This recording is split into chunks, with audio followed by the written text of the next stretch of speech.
Hello friends, मैं हूँ कविता वानखेड़े। आपका मेरे चैनल यज्ञेश्वर कोचिंग क्लासेस में स्वागत है। आज हम नवोदया एंट्रांस टेस्ट का जो चैप्टर नंबर 10 है, अप्रोक्सीमेशन ऑफ एक्सप्रेशंस, सॉल्व करेंगे। तो अप्रोक्सीमेशन ऑफ एक्सप्रेशंस यानी कि निकटतम उनकी वैल्यू हमें फाइंड करना है। अप्रोक्सीमेशन यानी कि सन्निकटन है, लगभग पास वाली।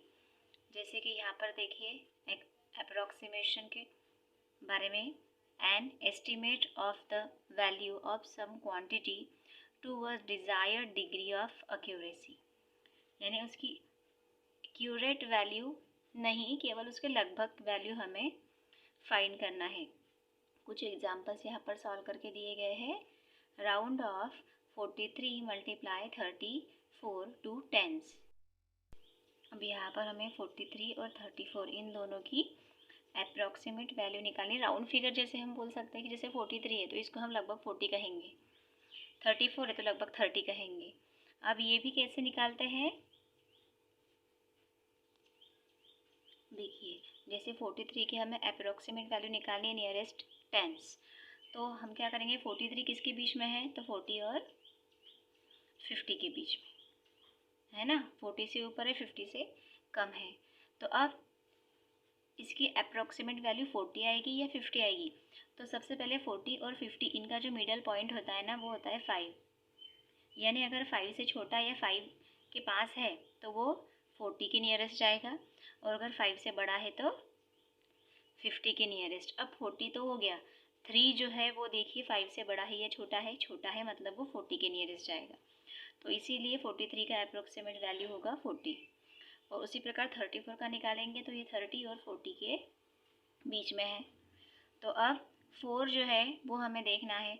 तो 4 जो है इस मिडल पॉइंट 5 के पहले आता है, इसीलिए इसकी 34 की अप्रॉक्सीमेट वैल्यू क्या आएगी, 30 आएगी। अगर 5 से बड़ा कोई नंबर होता तो उसकी अप्रॉक्सीमेट वैल्यू 40 आती। ठीक है, इस प्रकार से अप्रॉक्सीमेट वैल्यू निकालते हैं।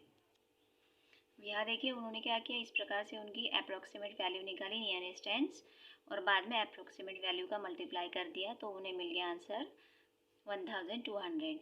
उसी प्रकार 47 और 34 का देखिए तो 47 की अप्रॉक्सीमेट वैल्यू आएगी 50, क्योंकि ये जो 7 है ये 5 से बड़ा है तो 50 के ज़्यादा पास है, और 34 की अप्रॉक्सीमेट वैल्यू है 30, तो दोनों का मल्टीप्लाई कर दिया 1500 आ गया उनका राउंडेड ऑफ।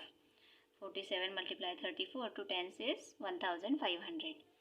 अब हम स्टार्ट करते हैं हमारा असाइनमेंट 10.1। देखिए assignment 10.1, first question, what is the approximate value of the product when 2.7 is multiplied by 149.93, यानी हमें प्रोडक्ट की अप्रोक्सीमेट वैल्यू फाइंड करना है। तो सबसे पहले हम क्या करेंगे, इनका प्रोडक्ट फाइंड करेंगे।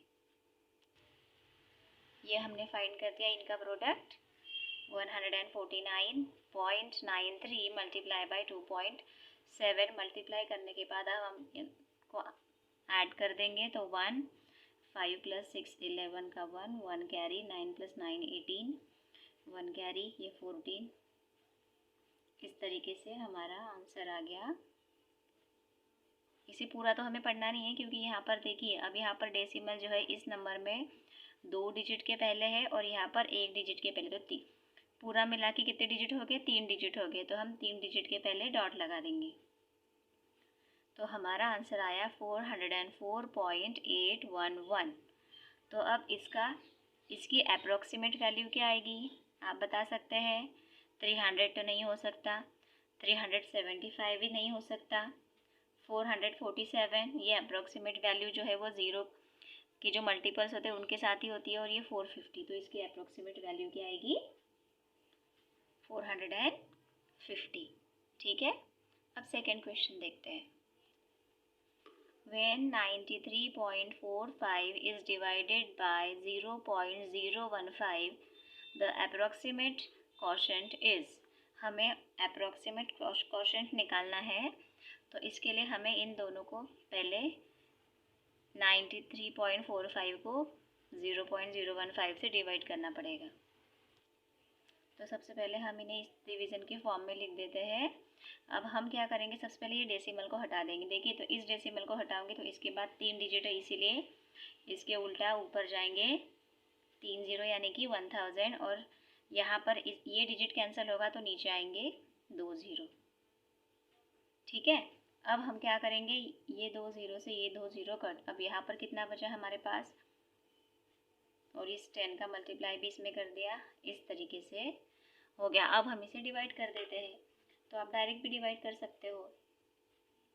15 6 ज़ा 90, 3 रिमाइंडर, उस पर लिया 4, 15 2 ज़ा 30 और 15 3 ज़ा 45 और ये 0। तो इस प्रकार डिवीजन का आंसर हमें मिल गया 6230। तो इसकी अप्रोक्सीमेट वैल्यू आप बताइए, 0.6 नहीं हो सकती, 60 नहीं हो सकती, 600 नहीं हो सकती, तो ये किसके ज़्यादा पास है, 6000 के। अब third question, which of the following is closest to 6.02 divide by 1.97। इनको सॉल्व करने के बाद किसके ज़्यादा पास वो आंसर रहेगा। तो हम इनका डिवीज़न कर देते हैं पहले।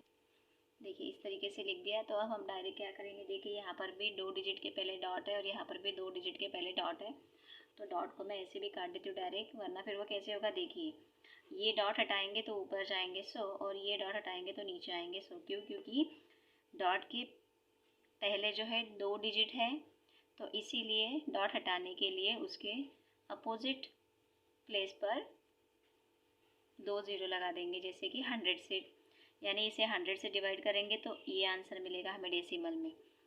तो इसी तरीके से अब ये 100 से 100 हो गया कट। हमारे पास अभी है 602 डिवाइड बाय 197। अब हम इसे डिवाइड कर देते हैं।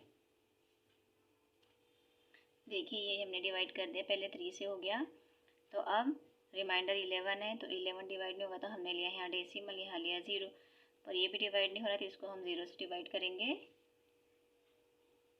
और अब हम यहाँ पर एक और 0 बढ़ा देंगे, तो ये हो गया हमारा 1100। अब इसे 197 से डिवाइड करेंगे, तो यहाँ पर हम ले लेंगे 5, यहाँ आ जाएगा हमारा 985। अब इसे सॉल्व करते हैं। 115 जो रिमाइंडर है, अभी आगे हम करेंगे भी तो डेसिमल में ही हमारा आंसर आना है, तो डायरेक्टली हमारे पास मिल गया 3.05। तो इसके अप्रोक्सीमेट वैल्यू क्या होगी फिर 3, यानी ऑप्शन सी जो है वो सही है। अब नेक्स्ट क्वेश्चन देखते हैं। Question number 4, the product of 20.03 and 18.01 can be rounded off 2, यानी इन दोनों का प्रोडक्ट किसके बराबर में रहेगा, यानी लगभग रहेगा, है ना। तो हमें इनका प्रोडक्ट निकालना है, तो हम लिख देंगे 20.03 मल्टीप्लाई 18.01। अब इसे हम सॉल्व कर देंगे, तो 1 से मल्टीप्लाई करेंगे तो सेम आंसर आएगा, फिर 0 से करेंगे तो 0 ही आता है।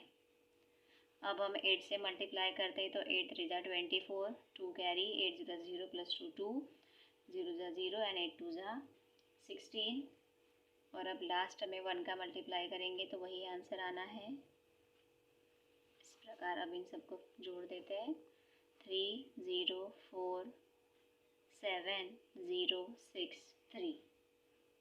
अब हम डेसिमल लगाएंगे, तो यहाँ पर डेसिमल के बाद 2 डिजिट है और यहाँ पर भी 2 है, तो मिला के हो गए 4। तो ये 4 डिजिट के पहले हमने लगा दिया डेसिमल, यानी 360.7403। तो इसकी अप्रोक्सीमेट वैल्यू क्या आएगी 360। ठीक है, ऑप्शन ए जो है हमारा सही है। अब फिफ्थ क्वेश्चन देखते हैं। फिफ्थ क्वेश्चन है, round off the numbers to the nearest 10th and simplify, यानी सबसे पहले हमें इनका नियरेस्ट 10th निकालना है और उसके बाद फिर उसे सिंप्लीफाई करना है। तो देखिए सबसे पहले हम 1.04 का नियरेस्ट निकालेंगे, नियरेस्ट 10th, तो इसका नियरेस्ट आ जाएगा 1.0 यानी कि 1, और 5.972 का निकालेंगे तो इसका नियरेस्ट आ जाएगा 6.0 कुछ भी आप ले। ठीक है, तो अब इन दोनों का प्रोडक्ट हमें निकालना है, तो 6 1 ज़ा 6 आ जाएगा, यानी हमारी नियरेस्ट टेंस की वैल्यू क्या आई, 6 है। यानी कि यहीं पर हमने इसका नियरेस्ट आया 1 और इसका नियरेस्ट आया 6, दोनों का मल्टीप्लाई कर दीजिए तो 6 1 जा 6, यानी ऑप्शन बी जो है वो हमारा सही है। या फिर आप मल्टीप्लाई करके भी देखेंगे ना तो भी इजीली आपको समझ में आ जाएगा, लेकिन मल्टीप्लाई करने में समय लगता है, तो ये भी शॉर्टकट तरीका है।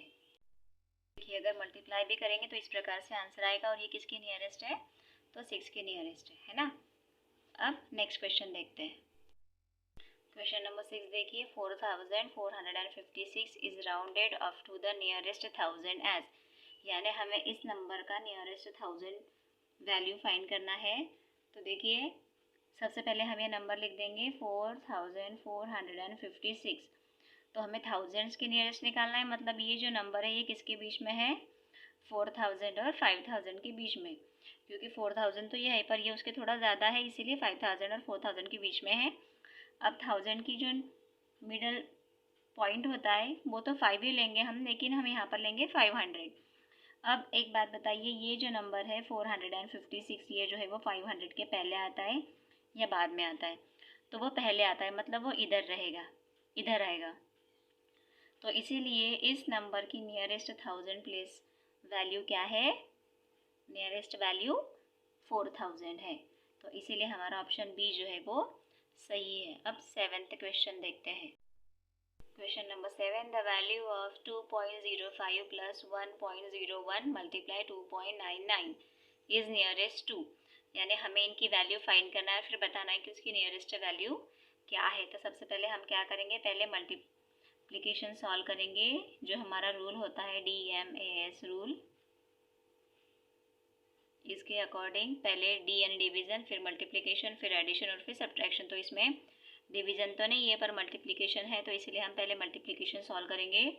तो 2.99 में हम सबसे पहले 1.01 का मल्टीप्लाई कर देंगे, तो हमारा मल्टीप्लिकेशन आ गया ये। अब हम पहले डेसिमल लगाएंगे, तो यहाँ पर 2 डिजिट के पहले डॉट है और यहाँ पर भी 2 डिजिट के पहले डॉट है, मतलब आंसर में हम 4 डिजिट के पहले डॉट लगाएंगे, तो हमारा ऑप्शन आंसर जो है 3.0199। अब इसकी वैल्यू तो हमें मिल गई, अब हम क्या करेंगे 2.05 इसमें प्लस कर देंगे, तो 3.0199 प्लस 2.05, अब इनको प्लस कर देंगे, तो देखिए हमें ऑप्शन मिल गया, आंसर हमारा 5.06। तो किसके नियरेस्ट है ये, तो 5 के नियरेस्ट है, यानी कि ऑप्शन बी जो है वो हमारा सही है। इस प्रकार से हमारा असाइनमेंट 10.1 कंप्लीट होता है। Thank you.